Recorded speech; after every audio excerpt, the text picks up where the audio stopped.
한 목소리로 봉독하겠습니다. 시작. 할렐루야. 여호와의 종들아 찬양하라. 여호와의 이름을 찬양하라. 이제부터 영원까지 여호와의 이름을 찬송할지로다. 해 돋는 데서부터 해 지는 데까지 여호와의 이름이 찬양을 받으시리로다. 여호와는 모든 나라보다 높으시며 그의 영광은 하늘보다 높으시도다.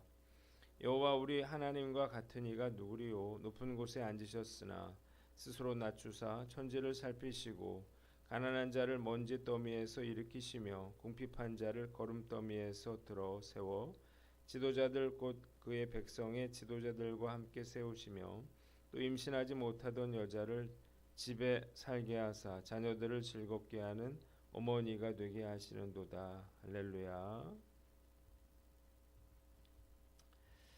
자, 오늘은 시편 113편 말씀을 가지고 가장 높은 곳에서 가장 낮은 곳으로 라고 하는 제목으로 묵상 나눔하도록 하겠습니다.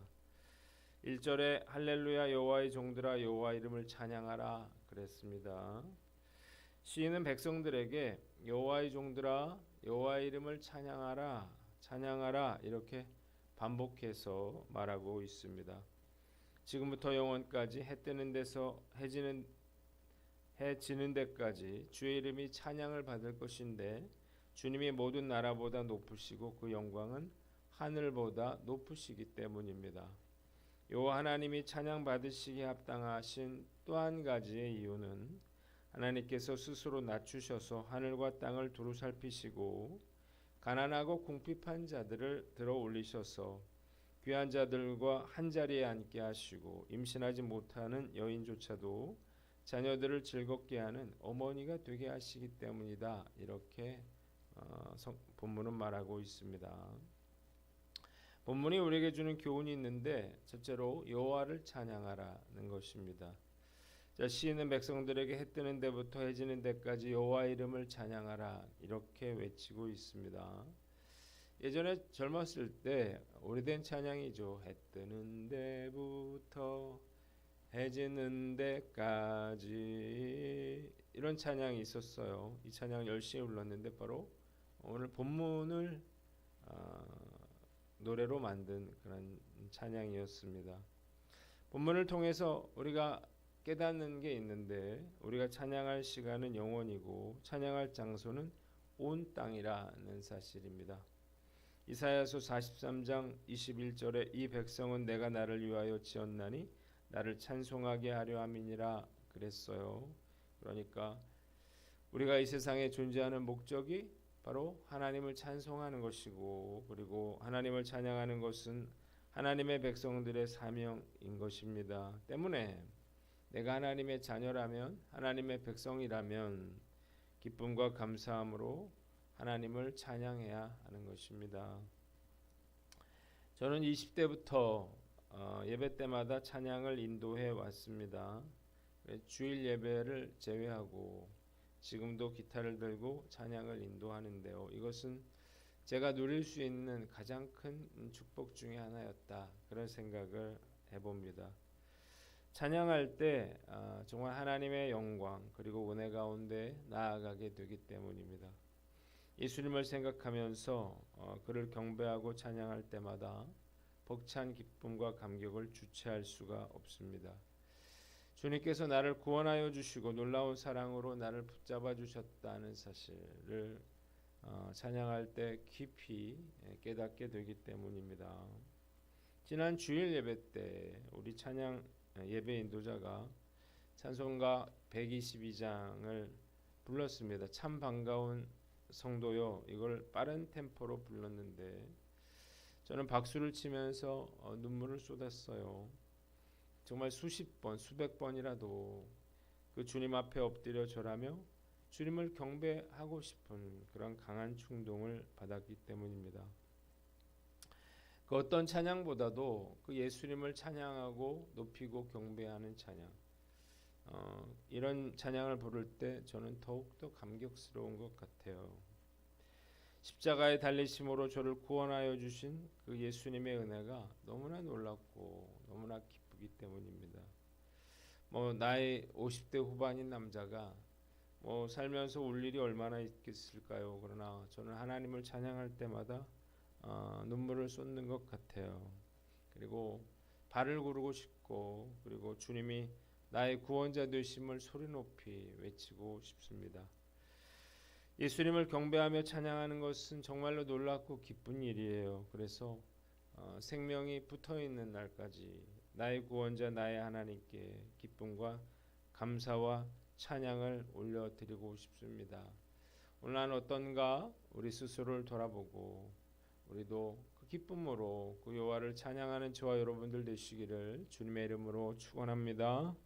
두 번째는 스스로 낮추고 겸손하라는 것입니다. 5절로 6절에 시인은 하나님은 가장 높이 계시지만 가장 낮은 자리에 오셔서 공공한 자들을 구원하시는 분이라 이렇게 고백하고 있습니다. 하나님과 같은 이가 어디 있느냐 이렇게 묻고 있는데요. 자, 역사적으로 그 어떤 신도 어떤 왕도 이런 일은 하지 못했습니다. 전지만물을 창조하시고 다스리시는 만왕의 왕, 만유의 주 되신 하나님이 스스로 하늘 보좌를 버리시고 인간의 옷을 입고 가장 낮고 천한 자가 되셨고 땅 아래 음부에까지 내려가셨습니다. 이유가 무엇인가요? 우리 같이 보잘것없고 천한 자들을 구원하기 위해서였습니다. 정말로 놀랍고 감사한 일이 아닐 수가 없는데요. 우리는 주님의 겸손함과 낮아지심을 본받아야 합니다.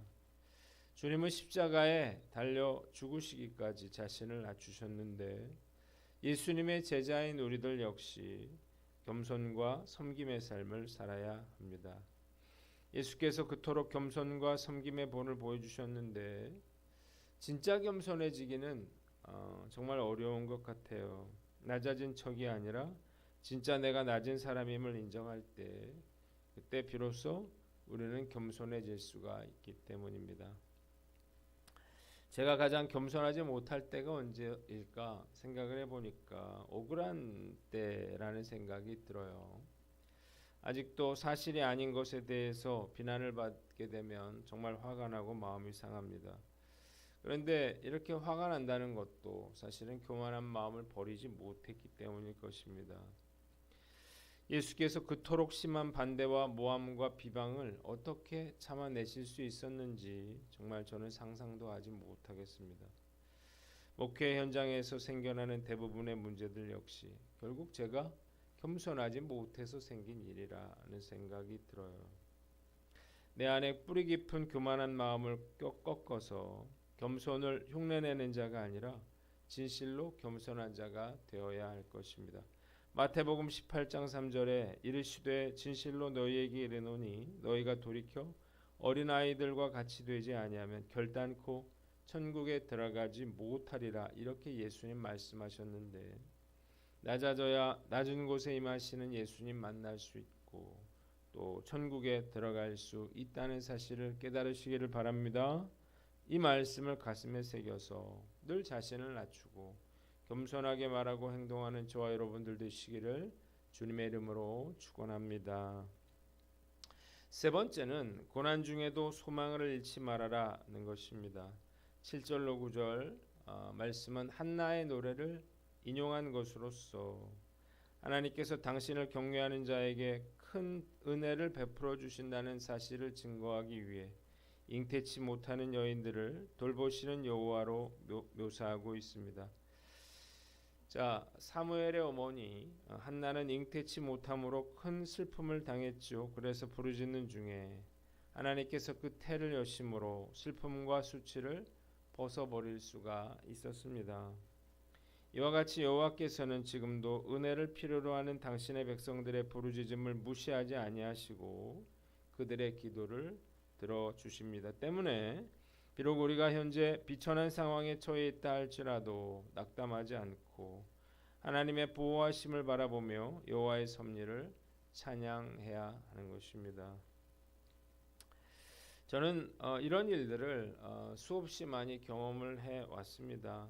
제가 고등학교 때 공부를 참 못했어요. 그런데 하나님의 은혜로 제가 들어갈 수 없는 학과에 들어갔습니다. 그래서 학교를 다니면서 늘 하나님께 감사했습니다. 제가 여기 다닐 그러한 사람이 아니라는 사실을 잘 알고 있었기 때문이에요. 회사에 들어갈 때도 마찬가지인데 인턴을 거쳐 제가 회사에 들어간 후에 선발된 신입사원들과 함께 교육을 받으면서 저를 이곳에 있게 해주신 하나님께 감사를 올려드렸습니다. 그 회사는 당시 제가 정말 가고 싶었던 그런 회사였어요. 회사를 그만두고 신대원에 입학해서 수업을 들으면서 저는 저를 이곳에 앉아 있게 해주신 하나님께 진심으로 감사했습니다. 제가 이렇게 대학원을 다니면서 공부할 그런 처지와 상황이 아니었기 때문이에요. 목사가 됐죠. 여러 목사님들과 함께 모임을 가지면서 저는 제가 목사가 된 것이 정말 하나님의 은혜임을 고백합니다. 불신자 가정에서 태어난 제가 몇 대째 믿음의 가정에서 자란 목사님들과 함께 있을 사람이 못 되기 때문이에요. 하나님은 미천하고 부족한 저에게 정말로 큰 은혜를 베풀어 주셨습니다. 하나님은 지금도 은혜를 필요로 하는 당신의 백성들의 부르짖음을 무시하시지 아니하시고 모든 그러한 기도에 응답하신다는 사실을 깨달으시기를 바랍니다.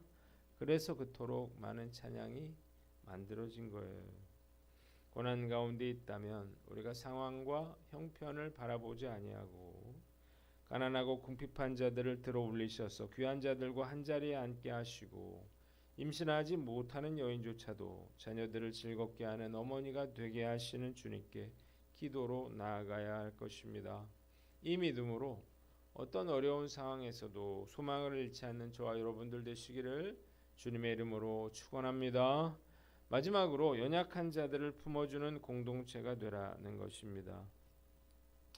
우리 교회는 비록 작은 교회지만 예배를 드릴 때마다 하나님의 특별한 기름 부으심과 은혜를 경험할 때가 많이 있습니다.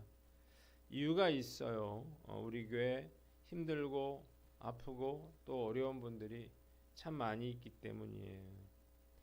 갈급한 심령과 사모하는 심령을 가진 분들을 그래서 하나님이 위로하시고 특별한 은혜를 베풀어 주신다고 저는 믿고 있습니다.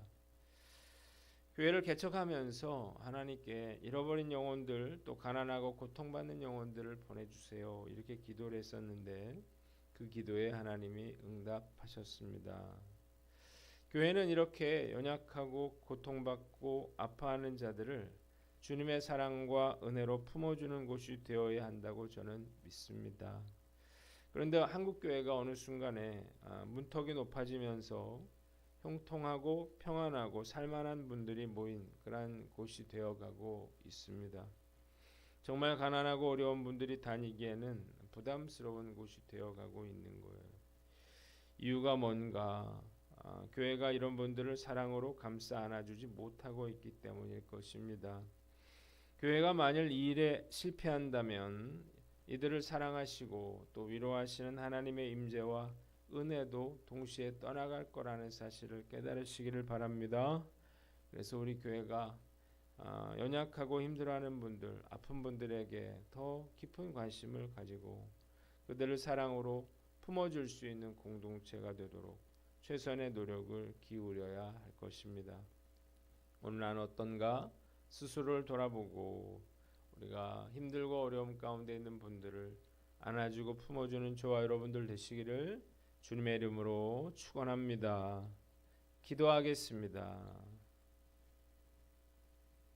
하나님 아버지 감사합니다. 주의 은혜로 하나님 우리가 이곳에 있습니다. 여호와를 찬양하고 스스로를 낮추며 고난 중에도 소망을 잃지 않고 약자들을 품어주게 하여 주시옵소서.